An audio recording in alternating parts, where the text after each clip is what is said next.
everybody, this is my granddad. I mean, I know he doesn't look like an ordinary granddad, but he's a special granddad. He's not even 50 yet. Well, this is my grandson. He's 9 years old, believe it or not. He's smarter than a 19-year-old. Smarter than me and you. Yeah. So now today I'm going to ask him a couple of questions, which I actually genuinely want to know the answer to. But I want to see how much knowledge is going inside him. So that's why I'm going to ask him these questions. I've only got 3 questions for him, but they're interesting questions. The first one for you, young man, is Earth special? No. No? No. Yeah, no. What? How can Earth be special? It is special. It's only the 4th biggest. It's only the biggest rocky planet in our solar system, with the 4th strongest magnetic fields that generate auroras, which are some of the most beautiful events in our solar system. Also with the ozone layer, which protects us from the UV rays from the sun, which could cause cancer and kill us in a matter of weeks. Also, it has just the amount of oxygen and more oxygen in Earth than the whole of our solar system.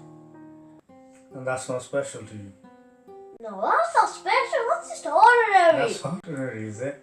Well, it sounds very special to me, young man. Yeah. Yeah. And it also has the 2nd biggest mountain in our solar system. Also, it has pretty much the most diverse species we've ever seen, with 8.26 billion of different species. Also hosting 7.5 billion people on Earth, with also 20,000 discovered species in our ocean, with another 20 million estimated species to be found. Also, with the mid-oceanic ridge, which spans over 60,000 kilometers, bigger than our Earth itself. I still don't see how Earth is special. I mentioned all these facts, but they're so ordinary. It's ordinary to you, young man, but it's very special to me, you know? Maybe ordinary to you. Right, okay, you've answered that. No, but I'm not done yet. Are you still not done? No, I'm not done Okay, yet. then tell me a few more ordinary facts then. Yeah, it's still not going to be ordinary though. Also underneath that is our mantle, which contains molten lava all the way through, which generate the mid-oceanic ridge and make it all volcanic. Also, it sometimes goes to the surface in lakes and makes exploding lakes, which explode carbon dioxide and lava, asphyxiating people and killing them because they can't breathe. And also, under that comes from the core. Our core is hotter than the surface of the sun, but it's still solid. It's still completely solid because everything on top of it is pushing down on it. I still don't get how it's special. How can it be special? I mentioned all these facts, but none of these are very interesting or special. It's very, very interesting to me, young man. It's very special for me.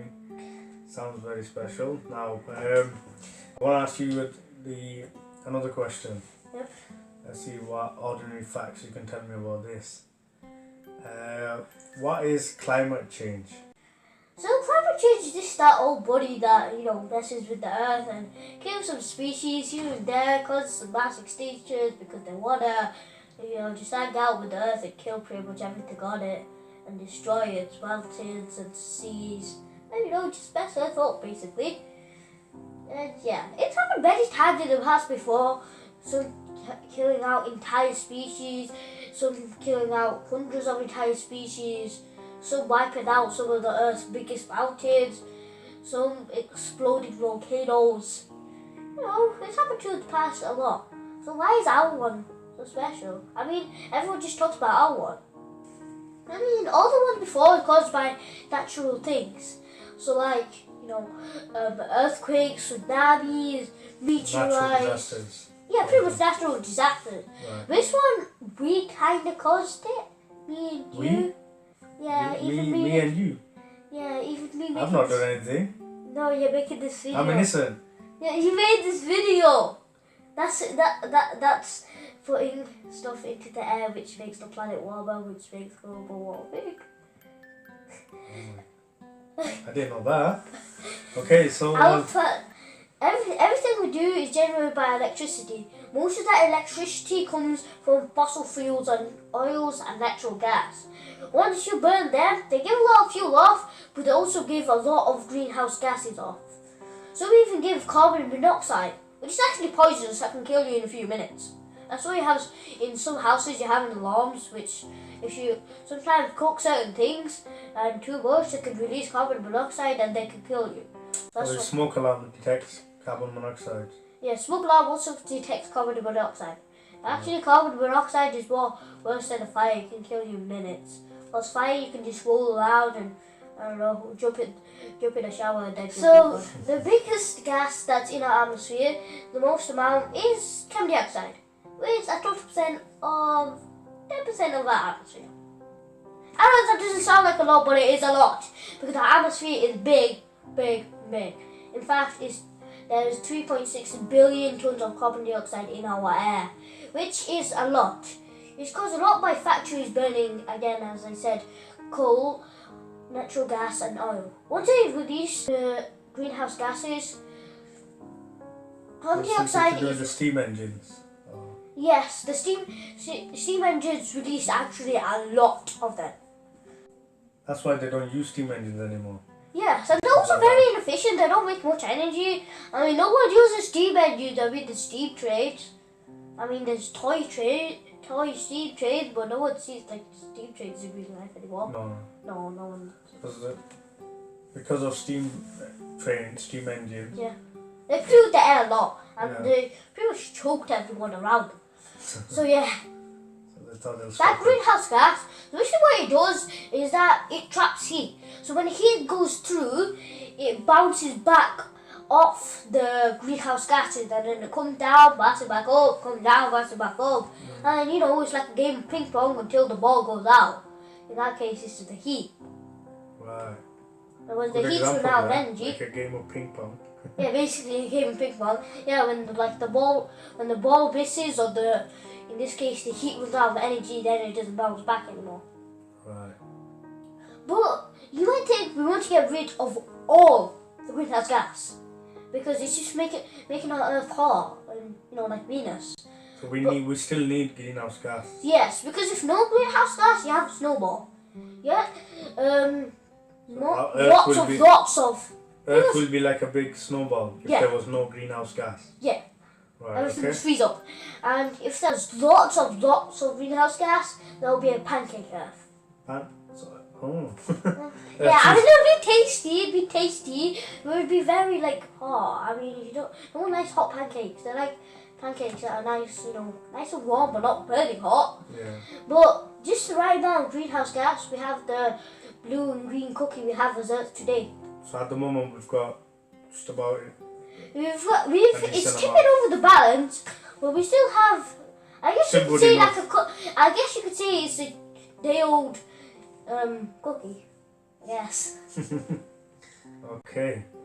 Right, that's pretty much answered my why is climate change question. Yep. Now, last and final question I have for you, which I really want to know the answer to this. So, how can we, as humans, solve climate change or help climate change? How can we?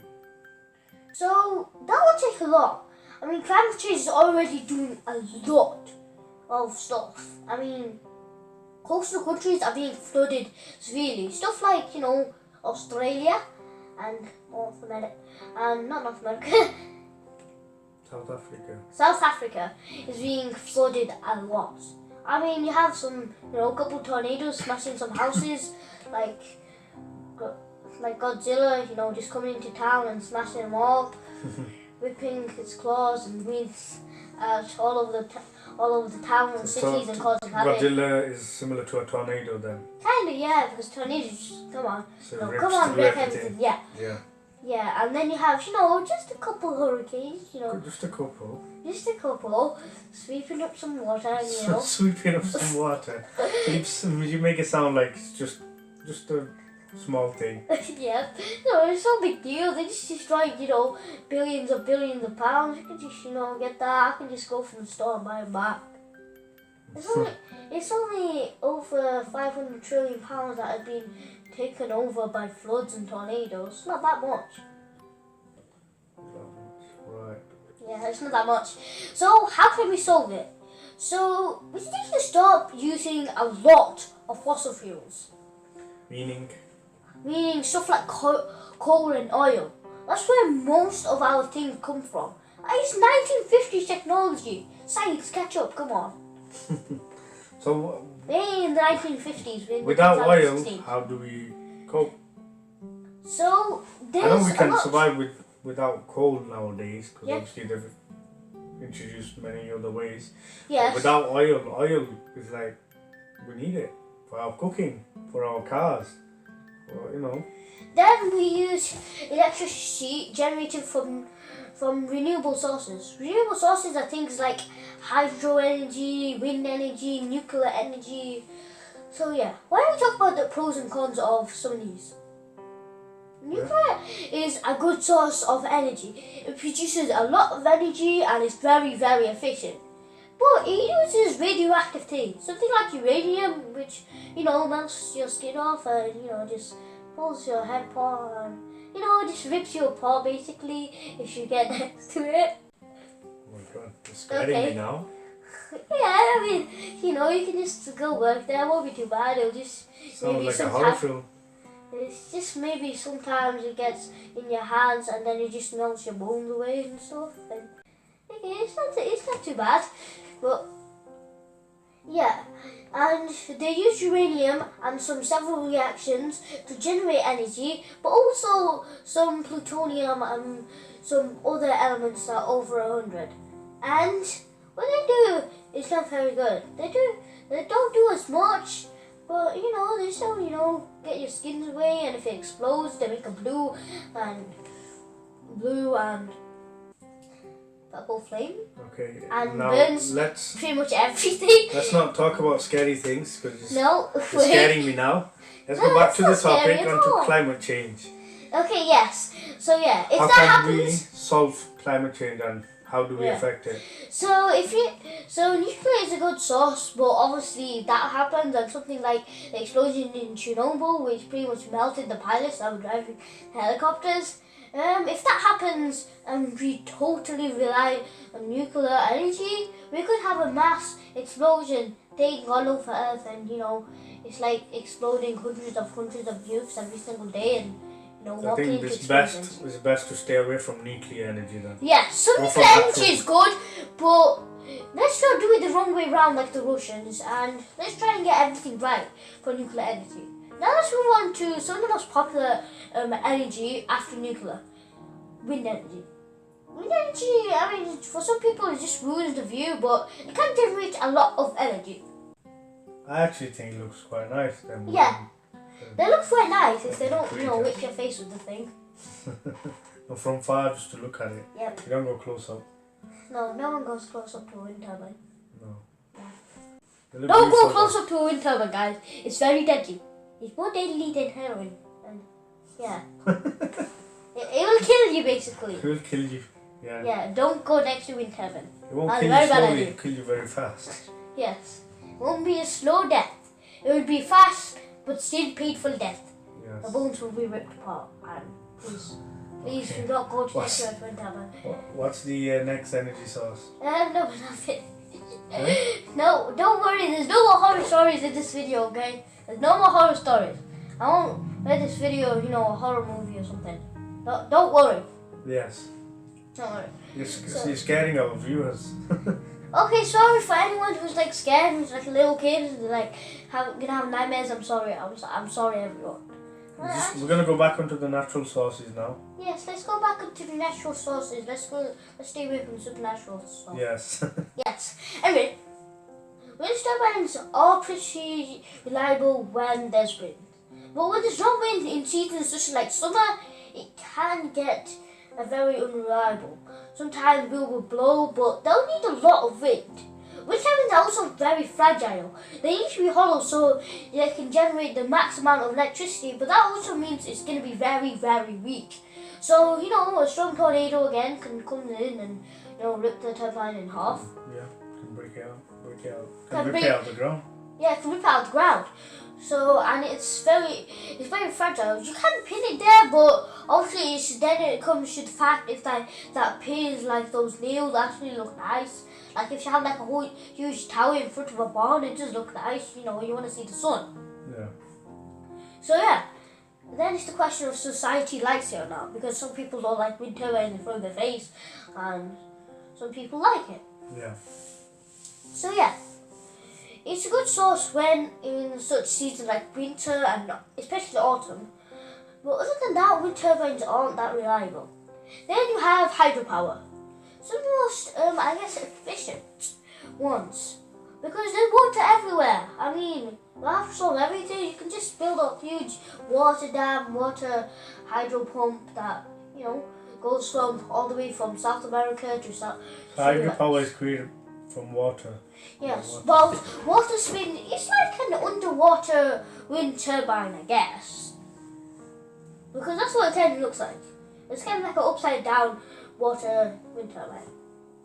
The water pushes the turbine, which generates electricity sent to a cable into a power generator, which amplifies the amount of electricity and then gets sent on to, you know, those lines that you see when you drive on the motorway. Then after that, it comes to your home. Lighting. Yeah, lighting.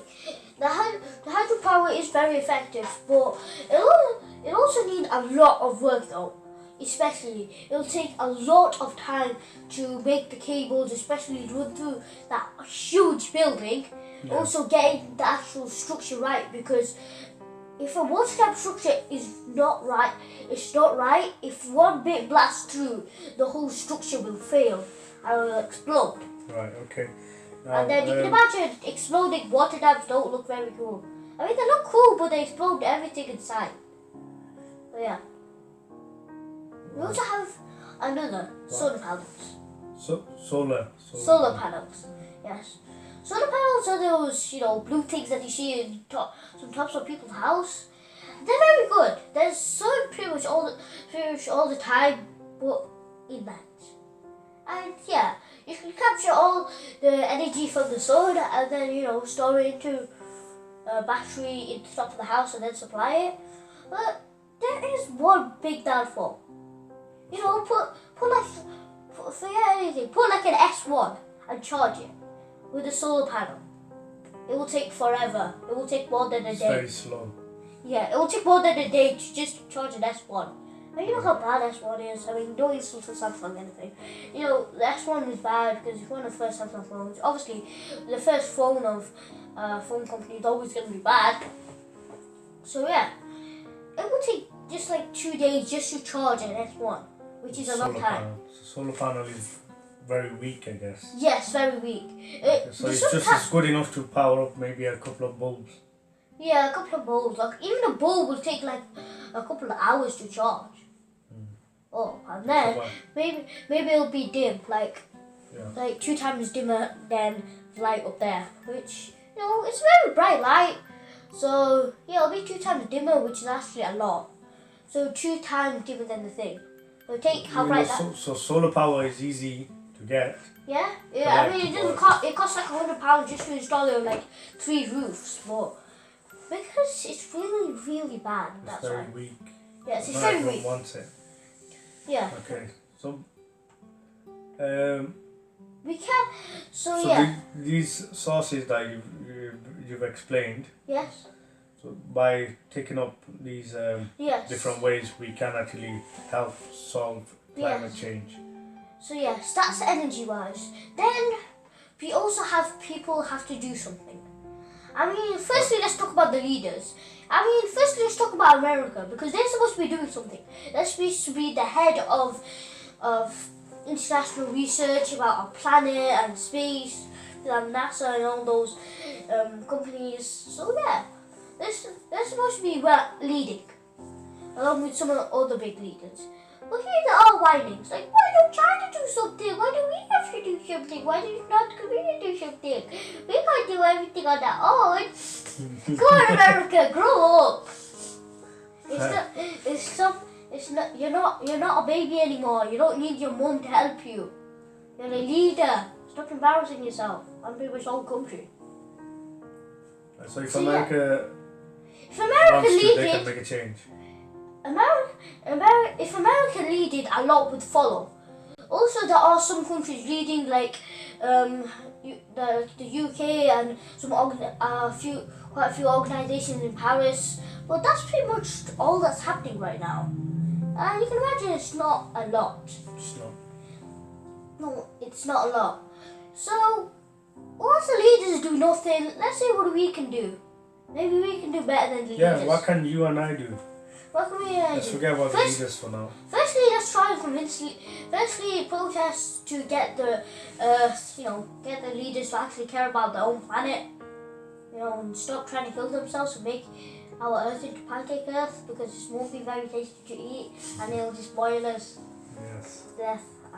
Yep. So yeah, let's do protests. But other than that, what can we do? Firstly, there's something called carbon footprint. And no, it's not a thumbprint made out of carbon. That wouldn't be very nice. You'd be leaving black soot everywhere. There's nothing about that. Anyway, carbon footprint is the amount of carbon dioxide and other greenhouse gases released to the atmosphere. Something like old cars. Let's talk about cars, because a lot of people like cars in the first place. So, old cars and new cars. The majority of houses own one car, and some of the houses that have at least 3 or 4 people sometimes have 4 cars. Yeah. But other than that, what can we do by buying less cars? Firstly, the oldness of the car. The older the car, the worse the brakes, which when stopped will release carbon into the air, which would bond with carbon dioxide and road and make more carbon dioxide. Also, what will happen is that the car's engines will be very, very old. The cars will release a lot of soot into our air, which would contain a lot of carbon dioxide, because they run off oil. So yeah, those cars are pretty much a lot of the source. They're almost like 20% of the source. Old cars are pretty much 20%. What you can do is stop buying old cars, like every 2 months, which is enough. Check your car, get it repaired, especially the engine, and the brakes don't do much of a difference. They only do less than 1%. But it's good to get the brakes checked every day, because no one wants to die because of a brake Failure. Yep, brake failure. A lot of people fly around, tourists. Start riding cycles. Yeah, start riding cycles, or eco-hybrid, or electric cars. Yeah, and you can still get electric supercars. There's a Porsche 988 Spider, which it's very fast actually. You have an Audi R8, which is electro. And you also have cheap cars that are hybrid, and a lot of cheap eco cars as well. Yeah. So yeah, they're less expensive than your normal car actually. Right. So yeah, better option in price and better option for the planet. It's cheaper to maintain as well, isn't it? Yeah, cheaper to maintain, definitely. Cheaper tax, cheaper insurance, everything. Yeah, Cheaper in the long run. Especially cheaper fuel. Fuel. Yeah. That's the one. You're trying to search for that word, weren't you? Yep. You lost it. No, go backward. I need you. It's back. It's back in. Anyway. Yes. Also, start taking public transport, and Also, we can do something. Stop planting more trees. And this is something for the leaders again. Stop chopping down trees. Please leave the trees alone. Yes. Now, the leaders don't really need to go out there and start planting. Me, you, the viewers, we all can do that. Yes. That's simple, easy. And make it everywhere that you've got a piece of empty land, go and plant a tree. You put a seed in. Yeah, the ground. exactly. See what happens. Yeah. You can just remember it, I guess. Anyway. Yes, trees help the planet recover from carbon dioxide and greenhouse gases. They absorb carbon dioxide, use that for photosynthesis and to keep them alive in the first place, and then generate oxygen as a byproduct. then release that into air, and it makes happy people and it makes happy planet. Happy me, happy you. Happy you. Yeah, happy viewers as well. Happy oxygen for you. Okay, so yeah, that's pretty much, you've actually... Yeah, but there's one problem with trees though. You need a lot of trees because remember there's 3.6 billion tons of carbon dioxide in the air. And you need a lot of trees. In fact, almost 1.6 trillion trees on our planet. And it's a big number. It's really, really big. In fact, Do we have the space for that on Earth? No. That number should pop up right now. Yeah, if you've seen that. Good. You'll see how big that is. And yeah, that's a big number and it's bigger than Earth. It would need a lot more space than Earth. Where are we going to get it? So that means we have to go out of Earth? No, that wouldn't even work because it's impossible. The trees won't absorb the oxygen. Can we not go and start planting trees in Mars? Yeah, but that wouldn't help Earth. It's on Mars, not on Earth. Oh. Yeah. We'll plant it there and then bring it back somehow. Yeah, but we still need space on our Earth. And even if you plant all the trees on our Earth, every bit that we can cover, how do we live? Where's the water? How do we build houses, Tree houses. Tree houses! Perfect! We live in the jungle. Like jungle boat. Why do you jungle? Live in the jungle. I don't know, jungle. Anyway, yeah, so that would be very pleasant. People like living in houses rather than trees. People, sleep in trees sometimes. Well, most people like to live in houses. So yeah, let's not plant too many trees. But, still plant some trees. Yeah.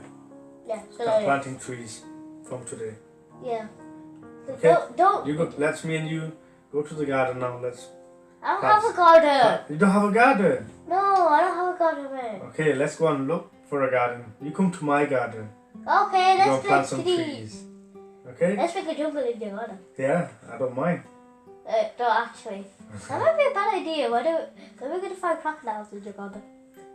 Monkeys. I want monkeys. I want a monkey in my garden. I don't want a crocodile in your garden. No, a crocodile. We won't get a crocodile.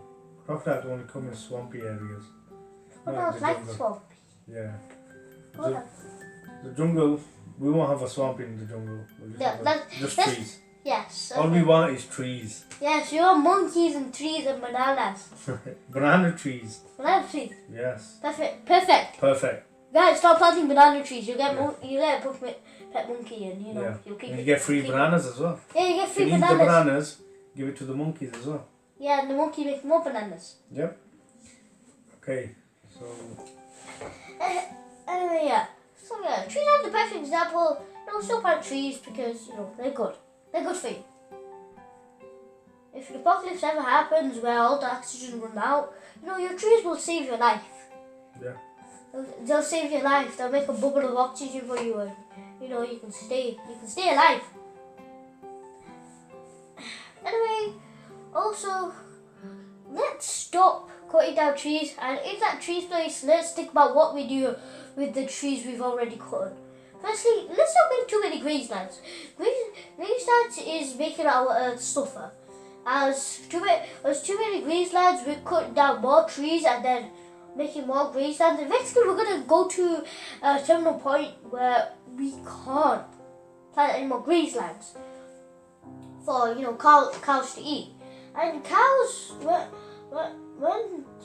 they eat, they release methane, which is this 10% of the gases of the greenhouse gases is methane. Methane, it doesn't seem like there's much, but methane is really potent. I mean, it smells in the first place. Yes, it does. Yes, it does smell. And it also captures a lot of heat. It's like 10 times more effective than carbon dioxide. It's bad. Yeah, it's bad for you. It's bad. It smells bad and it's bad for the planet. The planet gets warmer.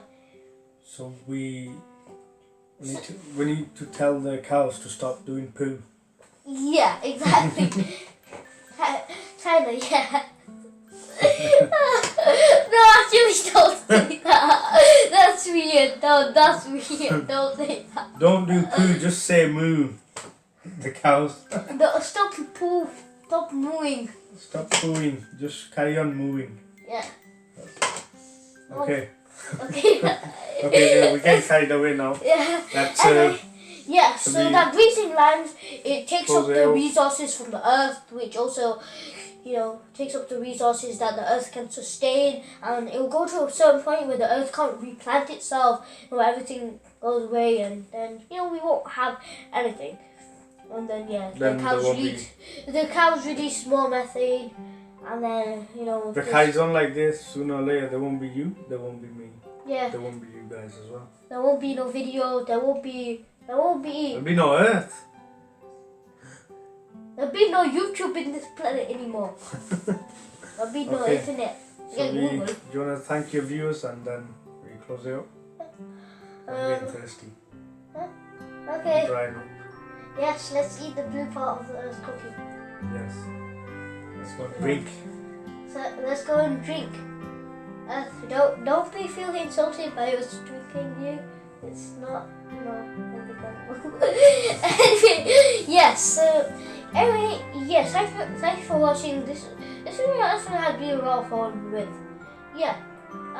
Another video, another video with another person. This should cheer something up. This video was kind of different. Normally I just do something straight on facts and not too much laughter. But this one was a lot of laughter in this. Yeah. So yeah. Try and make it a bit interesting for you guys. So that We had to do one video that was part of a lot of laughter. Yeah. So yeah, thanks for watching. Yeah. If you like this, subscribe. I don't know. I did the subscribe button wrong last time. Don't hate me on that. No, anyone didn't notice.